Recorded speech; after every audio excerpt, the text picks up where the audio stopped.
Welcome to the Trading Bell Show. My name is Maina Chege and thank you so much for your company. Today we are right here at the Nairobi Securities Exchange speaking to the Chief Executive Officer, and I'm here to understand what does the market hold, especially this year, coming from a year that was quite unprecedented.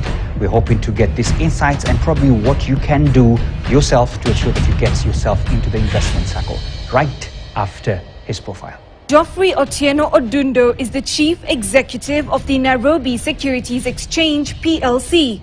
Mr. Odundo, an accomplished investment banker, has been in the financial services sector for the last 26 years, 20 of which have been in the capital markets in various senior roles in asset management, corporate finance and securities trading.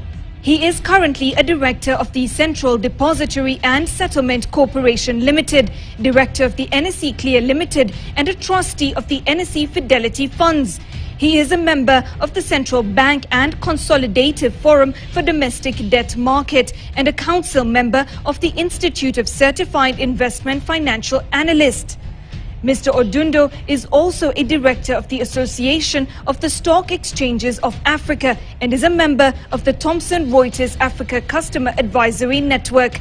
He holds a master's degree in strategic management and an undergraduate degree in mathematics and economics. He is also an advanced management program graduate from Strathmore Business School. Karibu sana, Jeff. Thank you very much. It's good to see you, and first may I start by congratulating you. I saw that there was a full year extension of your term.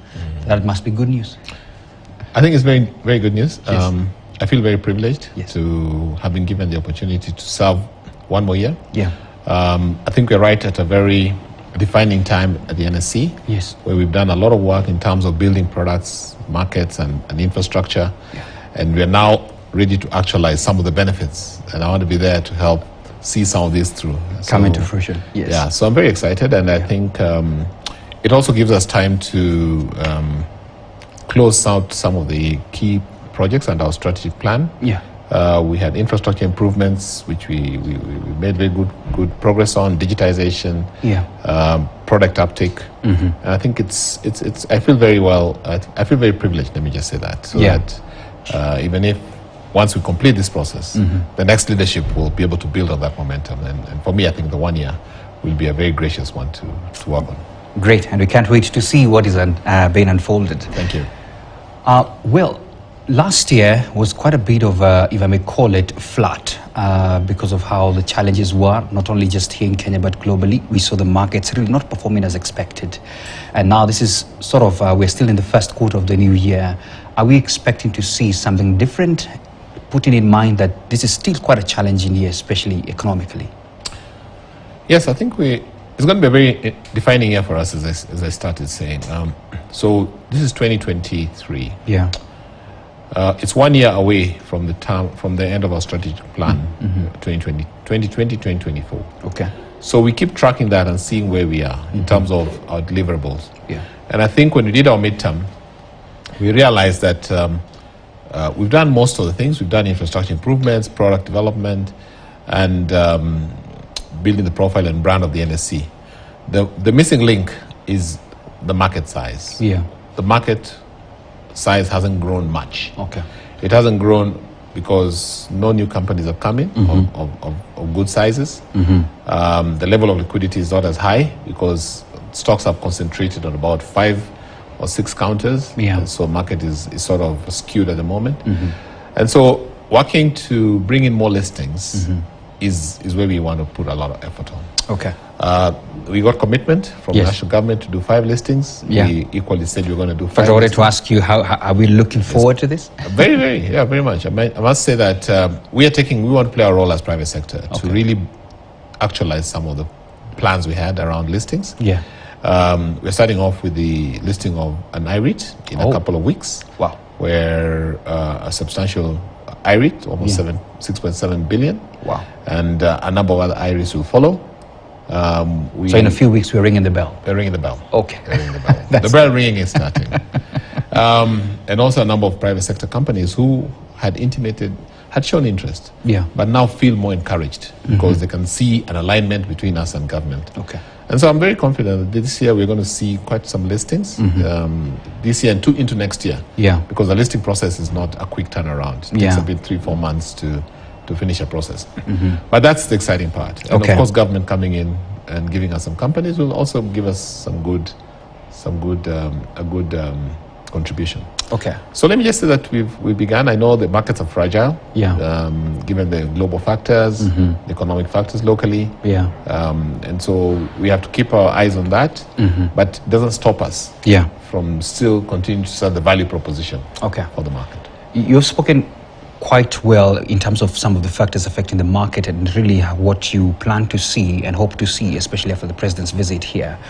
But now looking through the entire year of 2023, which is now your year, if I may call it that, there's still some factors really that are driving the market, whether to perform or not and the likes. Some people have alluded to capital flight last year by some of the foreign investors. Are they coming back? What are you seeing and what is your expectation this year? So we are alive to the fact that the foreign investors are still very cautious of trading here. Okay. And there are many reasons. For instance, interest rates in the developed markets have been rising because of inflation. Yeah. And that then gives a reallocation, a higher reallocation to those markets. Okay.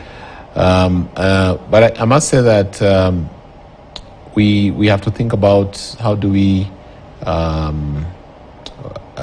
counter this. And our focus right now is to build our local demand. Okay. So we have local institution demand and we have got local retail demand. Yeah. We're very low local retail demand. So we want to work on a retail strategy that encourages Kenyans to save through the market. Okay. Again, aligning with government. Yes. Who wants to encourage Kenyans to save? Going down there. But we're not going to just talk about shares. We're talking about the value proposition in the shares. We want to show, want Kenyans to understand what an undervaluation means. Okay. So today, when you hear the market is undervalued, you know, you got to know that this is a buying side. It's really the good buying point and why. We want to make account opening easier. Yeah. We want to make trading more easy, very easy on the hand. Yeah. Access to the market right on your hand. Wow. So and getting alerts that tell you, oh, the share you bought yesterday has hit 2% up. Do you want to sell? You know, things to just build, you know, some value proposition. So is that wish of the president when he came here and he said he one day wishes to see a border rider trading come into fruition? Yes, that is there. That we're building on that wish. Wow, we're actually actualizing that wish, and you're going to see that. And really, if you look at it, and we borrowed this from our study of the Indian market, where last year, despite what you call capital flight from international investors, the markets grew. They grew because of retail. Yeah. So why not in Kenya? We are a very, I would say, a capital-centric society. Yes. We like money. Okay. So we just need to encourage them to know how to make it well, isn't it? Yeah. All right. I'll be coming to talk to you about the cross-listing aspect of it because I know you're part and parcel of the linkage. But first, I saw and have been checking out on your platforms on social media and all that you were quite keen, and I saw a lot of all the persons who registered for Ibuka, the businesses there, the SMEs. I saw you having forums with them. Are we expecting something? Are there something cropping up out of them? Yeah. Yeah. So we are very focused. Ibuka came in 2017, and our whole interest about Ibuka was to encourage SMEs to tap into capital market financing. Yeah. But before they did that, we had to create a learning curve for them. They must go through academy to build a knowledge and understanding of capital markets. Okay. We are happy that we have a first graduate, which is Homeboys, who came in 2020, and are imminently starting to trade on the market. Okay. So building on that success, a number of our Ibukis now have seen reality.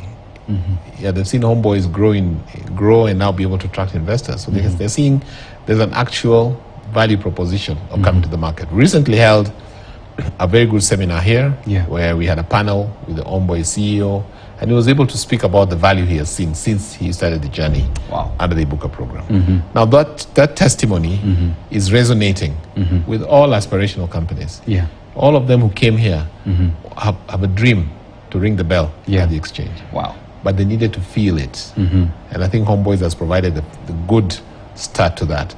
So we want to be able to complement the debt capital that companies borrow by encouraging them to take equity capital. Wow. And so we're going to be doing a lot of that sensitization and get our Ibuka companies to migrate even from Ibuka into our unquoted market segment, where they can actually start interacting with investors, and eventually into the listed market segment.